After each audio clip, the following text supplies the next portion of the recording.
બનાસકાંઠા જિલ્લામાં ઓગણના વડા બલોશપુર વચ્ચે બની અકસ્માતની ઘટના. કાંકરેજના ઓગણવાળા રૂપપુરાના બે યુવકોનો અકસ્માત, બંનેની હાલત ગંભીર.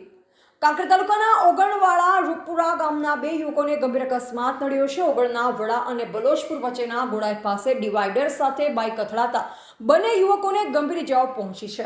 મળતી માહિતી મુજબ આંગણવાડા રૂપપુરાના બે યુવકો બાઇક પર જઈ રહ્યા હતા, ત્યારે વડા અને બલોશપુર વચ્ચે આવેલ ગોળાઈ પાસે તેમની બાઇક ડિવાઈડર સાથે અથડાઈ અને ગંભીર અકસ્માત સર્જાયો. અકસ્માત એટલો ગંભીર હતો કે બંને બાઇક સવારોને માથા અને શરીરના ભાગે ગંભીર ઇજા પહોંચી હતી.